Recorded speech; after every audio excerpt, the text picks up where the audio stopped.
The sun was setting, painting the sky in streaks of crimson and gold, when Jaren finally allowed himself to take a deep breath. He had survived 10 years on this strange, forbidden island, a place humans were never meant to be. 10 years filled with fear, silence, and the constant feeling of eyes watching him from every shadow. The island wasn't like anything he had ever seen. Towering trees with shimmering, translucent leaves stretched into the sky, and rivers glowed faintly with a soft blue light. Birds, or something like birds, sang songs that sounded almost like whispers. But beauty was a dangerous thing here. Jaren had learned quickly that every step he took, every sound he made, could draw the attention of the island's inhabitants, the alien women. No human had ever survived here for long. The stories were clear: they hated humans. They called them destroyers of worlds, creatures too dangerous to be allowed to exist freely. And yet, here he was. 10 years. 10 long years, living on the edge of survival, hiding from beings far more powerful and intelligent than himself. The first day he arrived was a nightmare. His small research vessel had crashed during a storm, leaving him stranded. He had barely escaped with his life.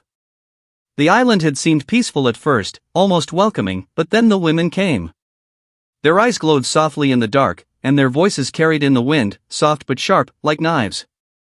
Jaren had run, hiding in the dense forest, watching them move with grace and terrifying speed. He had known immediately that he was their prey. At first, survival was simple instinct. He hid, he scavenged, and he avoided the alien women at all costs.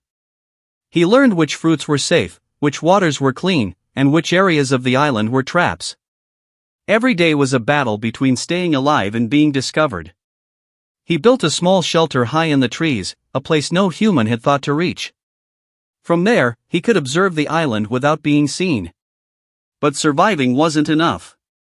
Loneliness gnawed at him worse than hunger ever could. The alien women were everywhere, moving in silent packs, communicating with sounds he could never fully understand. Occasionally, he would see one studying him from a distance. Their eyes were piercing, intelligent, and merciless. Jaren often wondered what they thought about him. Did they see him as prey? Or as a curiosity? A toy? One evening, after years of hiding, Jaren made a mistake. He had found a small freshwater spring near the center of the island. Its water shimmered under the moonlight, tempting him too much to resist. He knelt to drink, careful to keep his head low, when a shadow fell over him. He froze. Slowly, he raised his head. There she stood, a woman unlike any he had seen before.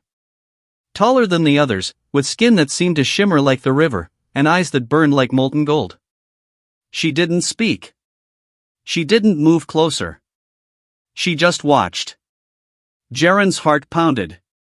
He had no idea what she wanted. Every instinct screamed at him to run, but he couldn't. Her gaze held him in place, and for the first time, he felt something strange, a flicker of curiosity from the alien, a hesitation. She tilted her head slightly, almost as if questioning him. Then, without a sound, she turned and disappeared into the trees. After that night, things began to change. Jaren noticed subtle signs that the women were aware of him but not hostile. Food left near his shelter. Paths cleared so he could move safely. It was as if the island itself was testing him, seeing if he could adapt, if he could survive not just physically, but mentally. Years passed. Jaren grew stronger, more cunning. He learned to mimic the sounds of the island, to move silently like the alien women.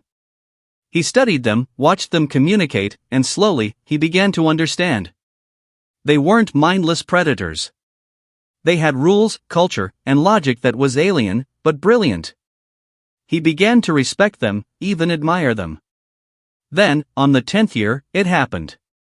He had been following a distant pack of women through the forest when a loud roar echoed across the island. Trees shook, and the ground trembled.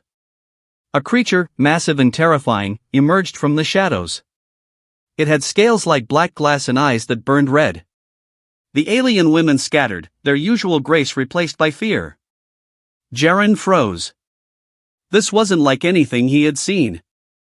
The creature moved fast, its claws tearing through trees effortlessly. And then it saw him. Its roar changed, less like a threat, more like recognition. He had never felt so small in his life. But the alien women didn't flee entirely. They formed a circle around him, moving with precision, communicating in sharp, loud calls. Jaren realized with awe that they were protecting him. Somehow, after 10 years of watching him, they had accepted him. The battle that followed was chaos. Jaren didn't fight, he was human, weak compared to the creature. But the women's coordination was stunning. They distracted, they trapped, and finally, they brought the beast down. When the dust settled, Jaren looked at them with new understanding. The tall woman with golden eyes stepped forward. She studied him, then finally spoke in a voice that was musical but firm.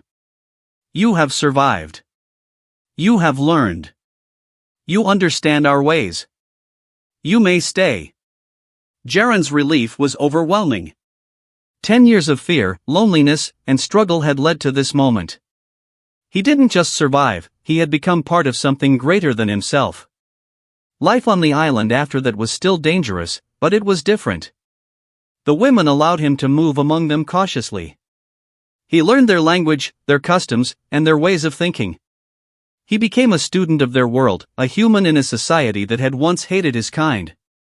And in the quiet moments, when the wind whispered through the shimmering leaves and the rivers glowed softly under the moon, Jaren would smile. He had been an outsider, a human in a world that rejected him. But he had adapted, survived, and finally, he had earned a place among them. 10 years on the alien island had changed him. Not just his body, not just his survival skills, but his mind and his heart. And though he would never forget the fear, the loneliness, and the endless struggle, he also knew something else. He had discovered a new world, and it had accepted him. The sun rose again, casting gold and crimson across the island. Jaren climbed to his high perch and looked over the land he now called home. He had survived. He had endured. And he had thrived, in a place humans were never meant to enter. For the first time in 10 years, he felt at peace.